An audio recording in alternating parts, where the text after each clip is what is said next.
The greatest gift that God ever gave man is not the gift of sight, but the gift of vision. Sight is a function of the eyes, but vision is a function of the heart. Wow. And you were not born nor created to live by your eyes, because your eyes show you what is. Visions can show you what could be. And that's why faith is the same as vision.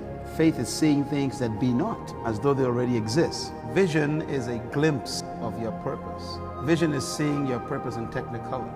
Every human being was born for a purpose. Purpose is defined as original intent. And everything that God created was created to fulfill a specific purpose. In other words, God created nothing for experimentation. Nothing in this world of creation exists for the fun of it. God created nothing for beauty. Everything, even though it may be beautiful, it performs a function. The sun is beautiful, but if without the sun, we would not live. The gamma rays and the ultraviolet rays is what caused the chlorophyll to make food in these leaves that produce oxygen so we can breathe. So without that sun, we'll be dead. Even though the sun is beautiful, it exists for a function. The flowers that we see here among us, beautiful flowers, but it's not beauty God was after. Every color in this flower is designed to attract a certain insect that comes to it to eat, and that pollination that takes place on the bee's leg, for example, produces new blossoms that produce new seeds that produce new trees. In other words, the beauty is for a function. The point I'm trying to make is that everything God created, even the maggot, the mosquito, has an assignment.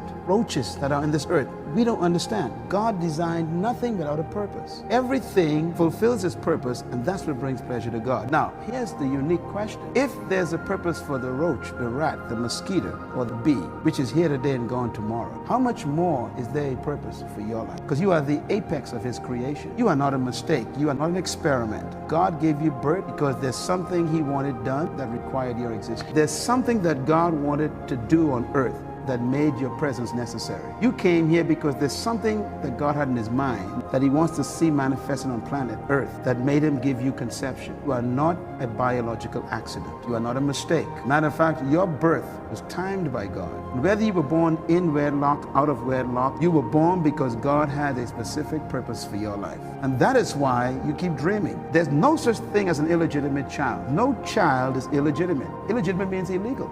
Kids are never illegal. It's the parents who are illegitimate if they're not married. But that child is God's heritage. The Bible says in the book of Psalm 139, before you was conceived, I knew you. I saw you in your mother's womb. And all of your life and all of your days are written in a book before any one of them began. That means God finished your life before He started it.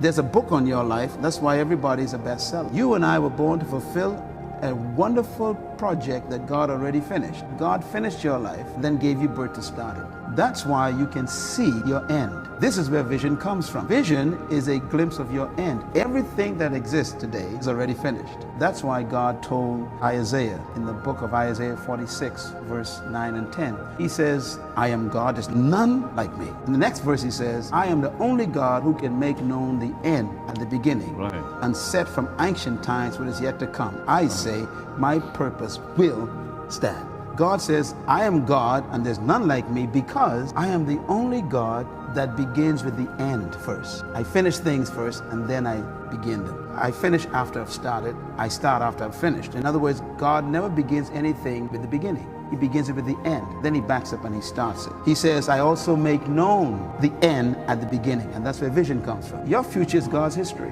God has taken you where He's already been. That's why success is inevitable to every human being if they follow God's plan. Now, notice what He says. He says, I make known the end at the beginning. That means He finishes your life first, and then He backs up and He starts it with you. Then He says, I make your end known at the beginning. In other words, I show you your end at the beginning. That's why children are dreamers. God gave us the gift of imagination so that we can take a tour of our future and come back to the present. God gives the gift to be able to go into our future, look at it, study it, then come back and say, I want to go there. This is why vision is necessary. Vision is when God shows you your end at the beginning. Joseph saw his end as a teenager. It was such detail, he told his brothers and his father. Once you've seen your end, nothing can stop it. All these things that you're doing now, I'm sure you saw them. He shows it to you first. Not only dreams, God shows you in passion, in desires, in ideas, in reoccurring dreams. In other words, vision finds its source in purpose. Vision is when you can conceptually see your ends. I want to tell you something, dear pastor. I was asked a question when I was 9 years old by a sister, a Catholic sister in Israel. I was taught by Catholic nuns. And one of the Catholic sisters asked me as a 9-year-old boy. I remember the place I was walking down the road. We had just gone to church and coming back to school what I was attending in Jaffa. And then she came to me, and what will you be? I said, a priest. I will be a priest. I always knew I'd be in the ministry. My mentality was priest because I was in a Catholic school. I always knew it. How true you are.